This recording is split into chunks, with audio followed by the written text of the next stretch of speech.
Esto ocurrió en aquellos días melancólicos que siguieron a la caída del Fortín Muñoz. Con los restos del primer ejército deshecho en Campo Villa y las fracciones del nuevo ejército que se formaba, la sección Ailón Valencia de la batería Chávez, a la que yo pertenecía, llegó hasta las proximidades de un puesto ganadero llamado Tres Pozos. Después de haber ido dejando en repliegue escalonado las líneas de Quintana, Margariños y El Toba, cerca del Pilcomayo. A la vera de un campo en que la paja crecía muy alta, debajo de unos árboles elevados de cortezas grises que cobijaban a ranas del mismo color, acampó la batería Aillón. Éramos unos 20 hombres y 3 cañones 105. Vivimos en ese lugar algunos días que fueron en su mayor parte de lluvia y surazo.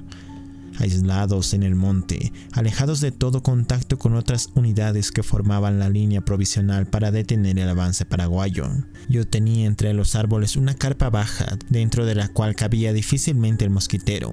Del triángulo de la carpa pendía el cuadrángulo del mosquitero, cubriendo mi lecho sobre el suelo. Fue un húmedo día de febrero, cuyo atardecer se incineró entre nubes de ceniza como un cadáver cerrado en ánfora de plomo. El monte se oscureció y el viento del sur tendió acuosos alambres de frescura que a través de las ramas llegaban a enredarse alrededor de la carpa. Anochecido, comenzó a llover bajo la pálida luz nublada de la luna invisible, que las ramas incógnitas artillaban desde el silencio con alarmas intermitentes. Me acosté debajo de mi carpa, tendido en mi lecho. A través del mosquitero vi desaparecer la vaga claridad aprisionada entre los árboles. Sobre la carpa tamborileaba la lluvia, también intermitente como un tiroteo de ametralladora. Desde la frágil trinchera del mosquitero contemplé más tarde cómo, aprovechando de la fuga de la lluvia, trasladada de pronto hacia algún ignoto rincón del monte, volvió la luna a introducirse en el claro del bosque, deslizándose tímidamente sin animarse a vaciar todos sus rayos en el suelo húmedo y limitándose a prender la luz de gotas de agua en algunas hojas. Poco después todo cayó, y fue en ese momento que algo se interpuso entre el silencio y yo. Cuando ya me introducí en el sueño, escuché primero un vago rumor de pasos sobre la hierba y luego un tropezón en una de las cuerdas que sujetaba la carga de una estaca, junto con el sonido metálico de mi jarro de aluminio colgado del árbol inmediato. Al mismo tiempo, la mano del viento derramó de lo alto del árbol a la carpa un puñado de gotas de agua. Yo pregunté: ¿quién es? Ninguna respuesta. Con voz más gruesa requerí: ¿qué hay? Como tampoco obtuve respuesta, me incorporé a medias y miré a través del mosquitero. Una sombra asomaba en el ángulo inferior del triángulo abierto de la tienda. Como yo me hallaba en el suelo, y la sombra de pie parecía gigantesca ante mis ojos, destacada sobre el cielo por encima de los árboles. La Gran Siete. ¿Qué hubo?, dije, variando esta vez la forma verbal de la pregunta y, al mismo tiempo, extendiendo una mano hacia mi linterna que, precisamente, no estaba al alcance de mi mano. «No se moleste en buscar la linterna», me dijo entonces la sombra con voz suavísima. «No le sería saludable mirarme a plena luz. Yo deseo ver qué clase de individuo es el que a estas horas se entretiene en pasear, tropezando con las tiendas de campaña, tentando de pasos los jarros de los soldados», le repliqué, pluralizando intencionalmente el sujeto de la oración y en tono cálidamente airado. Entonces el desconocido dijo: «Busque en vano, porque la linterna no está ahí, sino en el bolsillo de la blusa que ha dejado usted colgada en esta rama». Me acordé que eso era cierto, y el diálogo continuó en esta forma: «Verdaderamente, pero la exactitud de su dato me hace presumir que usted ha hurgado previamente mis bolsillos. Es el colmo. Nada de eso. Si yo estoy aquí, no es con mala intención, sino porque me he extraviado». Su extravío no justificaría que, al mismo tiempo, se extraviase mi linterna. No, está usted equivocado en sus suposiciones. Si no quiero que me contemple con el reflector, es porque no deseo darle un espectáculo desagradable. Es preferible que solo me vea usted con esta que los astrónomos llaman luz difusa, y no con el farol eléctrico, porque se asustaría gravemente. ¿Es usted tan feo que podría asustar a un soldado que ha visto de frente a hombres como los coroneles Ortiz y Mostajo y el doctor Tejada Sorzano? Debo explicarle, distinguido camarada, que mi caso no consiste en una anomalía física, sino, más bien, en una fealdad metafísica. Sepa usted de una vez que yo soy un espectro sin cabeza. Acostumbrado a ver en la guerra innumerables seres sin cabeza, respondí sin sobresalto. No lo dudo, pero, aún así, espero que satisfará mi deseo de saber qué quiere usted. Ya le he dicho que me he extraviado. Iba hacia el este, pero como soy casi gaseoso, el viento sur me ha arrastrado hasta aquí. Ahora, si usted me lo permite, podría esperar el amanecer en este banco de Toborochi. De seguir andando, temo sobresaltar a algún centinela. Sí, sería lamentable que, ignorando la calidad de sombra de la que se trata, le diesen un tiro. Pero ahí sentirá mucho frío. De ninguna manera, no siento frío, porque yo soy abstracto. Diciendo eso, se sentó en el asiento de Toborochi. Yo traté de dormir, pero la proximidad del desconocido se filtraba a través del mosquitero. Blandamente se dibujaba una sombra acurrucada, diluyéndose en un recipiente acuoso que formaba el claro del monte. Entablé conversación de nuevo. ¿Y a qué unidad pertenece usted? Normalmente estoy enterrado en el cementerio de Puesto Escobar. Salgo de allá con objeto de molestar a mi matador. Ajá. ¿Y lo consigue usted? En cierto modo. Me introduzco en su sueño y, tomando una forma aterradora, le aprieto el corazón. Entonces grita y su grito atraviesa su sueño como una aguja y llega hasta su boca. Eso me divierte. Las sádicas aficiones del fantasma me interesaron. Hallo en usted desviado de sentido de la venganza. ¿Cómo es posible que dentro de un hecho colectivo e impersonal como la guerra, concrete la responsabilidad de su muerte a un solo individuo? Como que del hecho impersonal resultó un daño personalísimo para mí. No es lógico que en una guerra internacional busque represalia por un agravio personal. Sin embargo, admitirá usted que el agravio ha sido bastante grave. Se trata de la totalidad de mi cabeza. No tanto, no tanto. Por otra parte, aparentemente usted fue herido por un pila, pero realmente por una fuerza irresponsable. El soldado no es autónomo, es solo un instrumento auxiliar acoplado a la ametralladora o al fusil, y usted considerará lo ridículo que sería, a título de represalia, ir a turbar el sueño de una ametralladora. Pero habrá alguien, algún culpable de mi decapitación. Esa culpabilidad es imposible de concretarse individualmente. Es cruel pensar que si en época de paz la burguesía moviliza toda una maquinaria jurídica y policiaria para indagar la responsabilidad de un solo homicidio o una aislada estafa de 200 pesos, en la guerra de 1914 no se ha aplicado el mismo procedimiento, porque los delitos cometidos en serie ya no son delitos, sino fenómenos históricos. Es cuestión de estadística. Pues bien, dentro de esta estadística, yo no soy solo un número, sino un hombre, y un hombre necesita venganza. Justo, la venganza es la gran fuerza del equilibrio moral, y deben exigir con más pasión los que han muerto que los que vivimos. Pero para ejercitarla, tenga en cuenta esto. En nuestra habitual existencia de paz, andamos aplastándonos unos a otros, obligados por una interdependencia de hechos ocultos, de determinaciones misteriosas y de móviles lejanos, que nos dejan un pequeñísimo margen de libertad. En la guerra, ese pequeño margen desaparece, ya que nos sumergimos totalmente dentro de un sino diabólico e incontrolable. Y no somos responsables por matar o por hacernos matar, me interrumpió la carroña con voz cavernosa y airada. Esa es una filosofía de hombre acostado, dijo.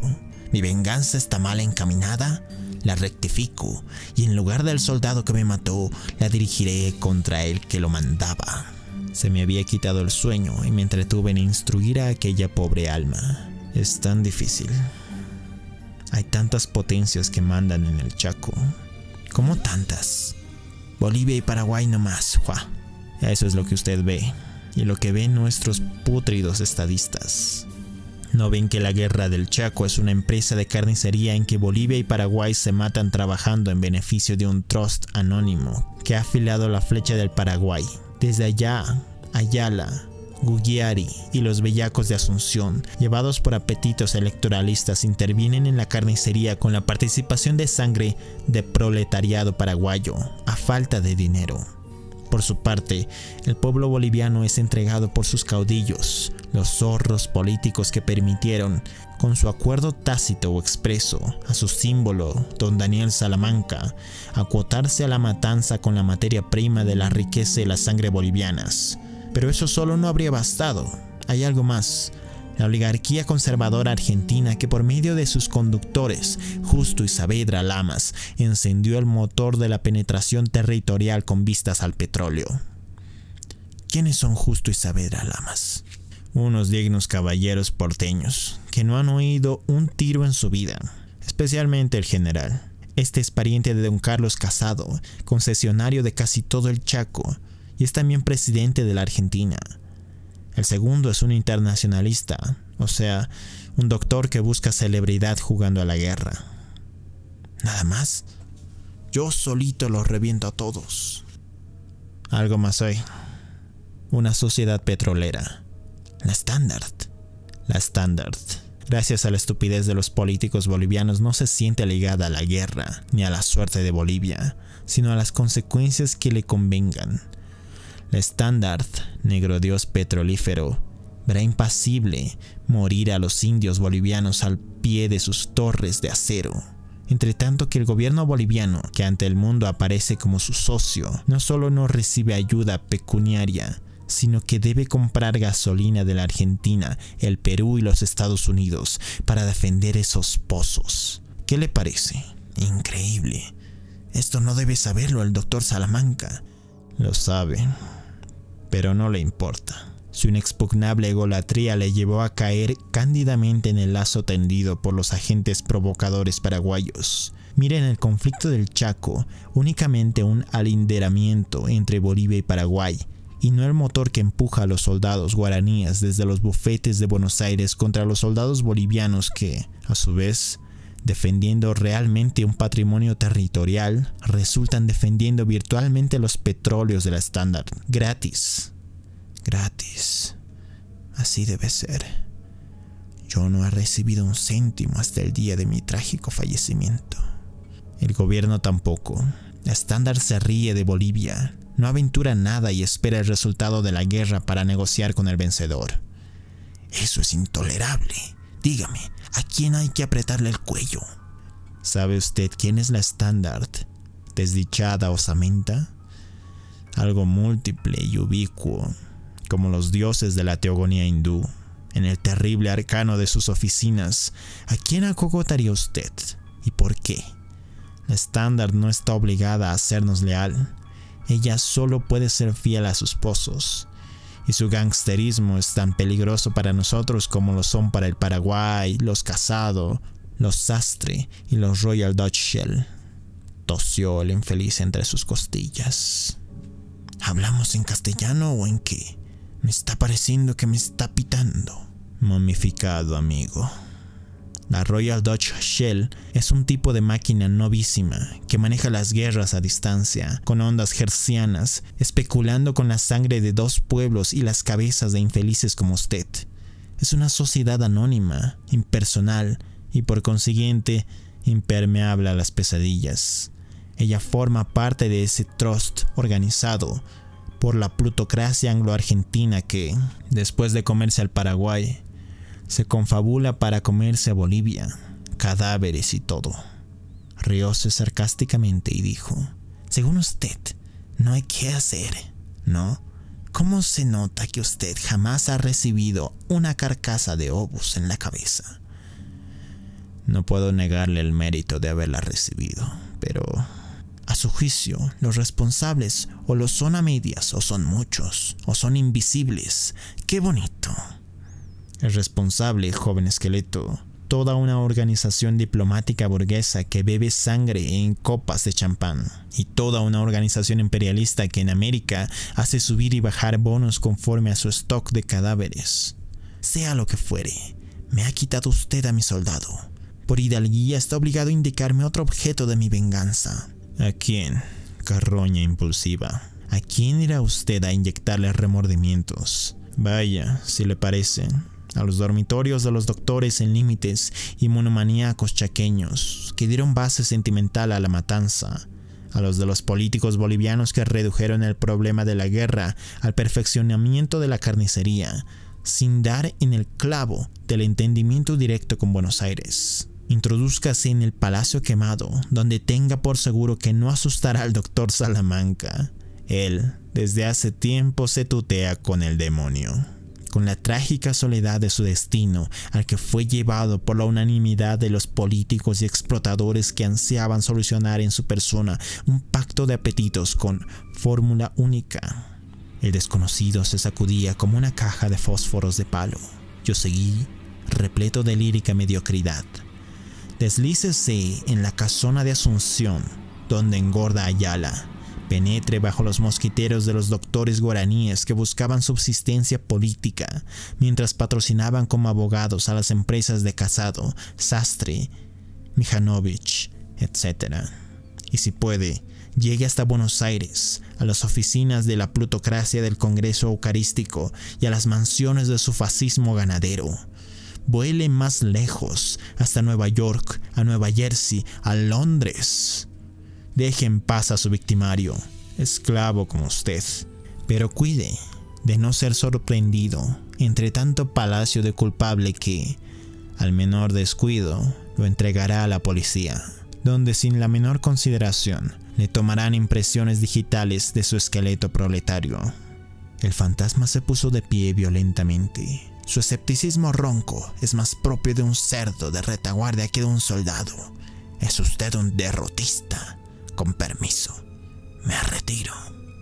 Lo sentí irse, rompiendo ramas y pisando charcos, y nuevamente la lluvia del amanecer cayó sobre mi sueño, hundiéndose con él, sin hallar resistencia en la infinita y honda arena del Chaco, que parece un sueño sin figuras.